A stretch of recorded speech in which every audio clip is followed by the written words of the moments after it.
Most modern supercars are obsessed with symmetry. The Ferrari Monza SP1 isn't. One seat, no roof, no conventional windshield, and a cockpit that looks like someone carved a piece out of the car. At first, the SP1 looks like designed for the sake of drama, something Ferrari created simply because it could. But look closer, and almost every strange decision has an engineering reason behind it. Airflow, weight, packaging, speed.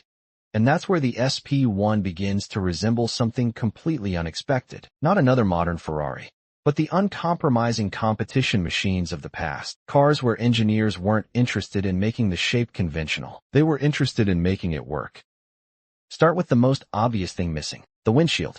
At more than 300 kilometers per hour, putting the driver's head directly into the airflow sounds insane. Think about what the air is doing at that speed. The faster the car travels, the more violently the atmosphere pushes back. Normally, the windshield takes that punishment. It redirects the airflow over the cockpit and isolates the people inside. But Ferrari deliberately removed it, and that created an engineering problem. How do you preserve the sensation of an open cockpit without forcing the driver's helmet to fight the airflow directly? Ferrari's answer wasn't simply a smaller piece of glass. It manipulated the air itself. The virtual windshield. Air moving across the front of the car is directed through an aerodynamic passage ahead of the cockpit. That airflow is accelerated and redirected upward in front of the driver. Ferrari describes the resulting flow as an energized upwash. The objective is to reduce the airflow reaching the driver's head. An invisible windshield, made from air. And that tells you almost everything about the SP1's design philosophy. Don't simply block the airflow, control it. Instead of adding a conventional windshield and designing everything else around that obstruction, Ferrari turned the air itself into part of the solution. That's the difference between styling a car and engineering its shape.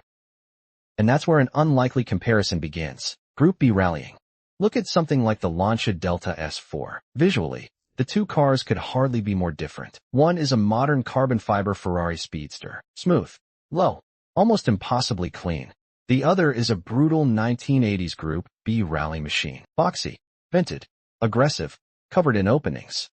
And to be clear, Ferrari has never claimed that the Monza SP1 was engineered from the Delta S4, or that Group B directly inspired its aerodynamic architecture. The connection is philosophical. Look at the S4's bodywork. The vents weren't there because someone thought they looked dramatic. Air needed to enter. Heat needed to escape.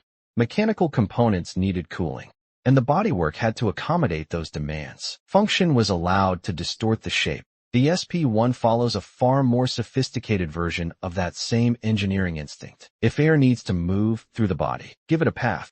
If the driver needs protection without a windshield, shape the airflow. If the cockpit only needs one seat, don't pretend it needs two. Don't force symmetry onto the engineering problem. Let the solution create the shape. And nowhere is that more obvious than the cockpit. The Monza SP1 has one seat, not two. And that single decision transforms the entire architecture of the car. Most road cars begin with an assumption. Driver here, passenger there. Mirror one side against the other. Build the cabin around symmetry. The SP1 throws that assumption away. The driver's compartment becomes its own sculpted volume. The body wraps tightly around one person. Everything unnecessary disappears. No passenger. No roof. No conventional windshield. Just driver and machine. Carbon fiber makes this architecture possible with enormous structural rigidity while giving Ferrari freedom to create complex forms around the cockpit. And this is where modern materials fundamentally change what designers can do. Older racing cars often wore shapes dictated by steel tubes, aluminum panels, mechanical packaging, and what could physically be fabricated. Carbon composites allow structure and sculpture to become far more closely integrated.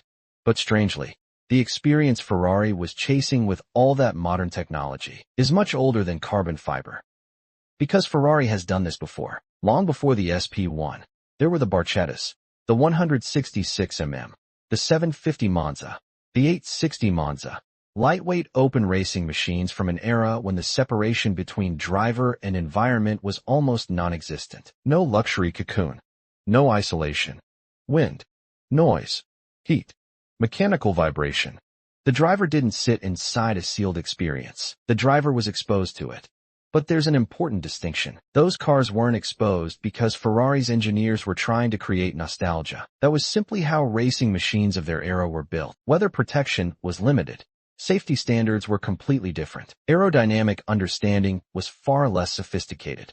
The Monza SP1 has no such excuse. Ferrari had the technology to build a perfectly conventional modern supercar. A windshield, a roof, 2 seats, climate control, isolation, comfort. Instead, Ferrari deliberately removed the barriers. The windshield, the roof, the passenger seat, not because engineers couldn't provide them, because the experience was stronger without them. Then Ferrari put one of its greatest modern engines behind the idea. A 6.5-liter, naturally aspirated V12, approximately 800 horsepower. No turbochargers. No electric motor filling gaps in the torque curve, just 12 cylinders. A 7-speed dual-clutch transmission. And the rear wheels. 0 to 100 kilometers per hour in around 2.9 seconds. Top speed. More than 300 kilometers per hour. Those numbers are impressive in any modern supercar. But numbers don't explain what makes the SP1 unusual. Context does. You're experiencing that performance without a conventional windshield in front of you, without a roof above you, with the V12 dominating the experience behind you. That's the contradiction at the heart of the SP1. The silhouette belongs to another era. The performance absolutely doesn't. 1950s emotion. Modern carbon fiber. Vintage exposure. Modern electronics. Old-school V12 drama. Computational aerodynamic precision. Ferrari didn't recreate an old racing car. That would have been easy. It recreated the sensation, using technology the original engineers could never have imagined. And this is where the Group B comparison becomes more interesting.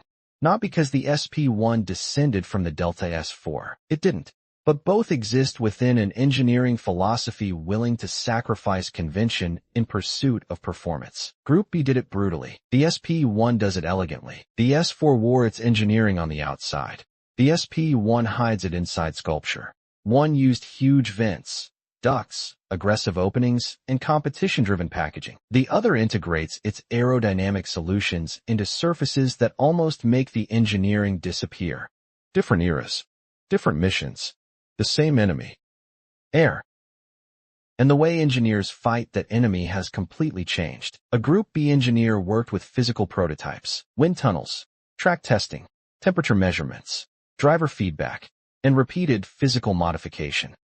Change the vent, test it, change the angle, test it again, modify the duct, go back to the tunnel. Physical iteration. Again and again.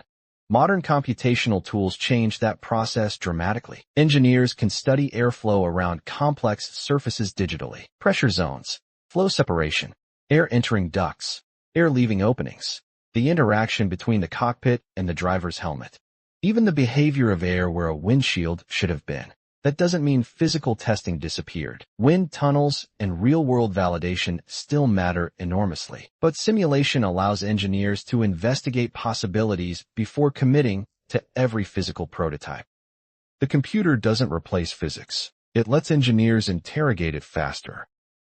And underneath all that digital precision, the SP1 remains deliberately mechanical. A naturally aspirated V12, rear-wheel drive, an exposed cockpit.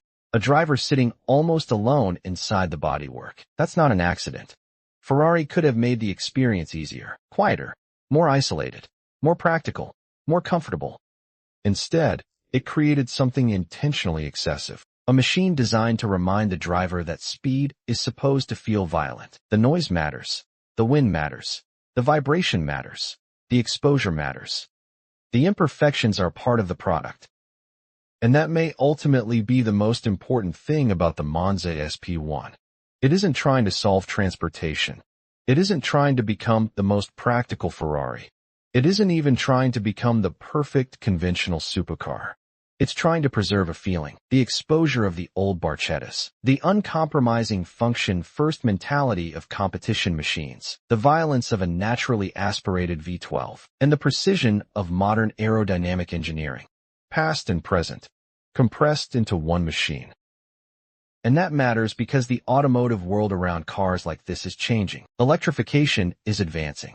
Emissions regulations are becoming more demanding. Turbocharging and hybridization have already transformed how manufacturers create enormous performance. None of those technologies inherently make cars less exciting, but they make the SP1's particular recipe increasingly unusual. A huge naturally aspirated engine, rear-wheel drive, no conventional windshield, no roof, no attempt to disguise the mechanical drama, which raises an uncomfortable possibility.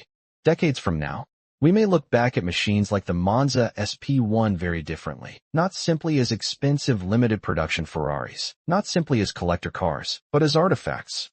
Machines built during a narrow moment when modern computational engineering, advanced carbon composites, electronic control, and one of the oldest forms of automotive theater, the naturally aspirated V12, could still exist in the same machine. The Ferrari Monza SP1 isn't beautiful despite the engineering. Its asymmetry isn't a mistake. Its missing windshield isn't unfinished design. Its exposed cockpit isn't technological regression. Every one of those decisions exists because Ferrari wanted modern engineering to recreate something modern engineering had spent decades removing. Exposure, drama, fear, sensation. The Ferrari Monza SP1 isn't beautiful despite the engineering. It's beautiful because of it.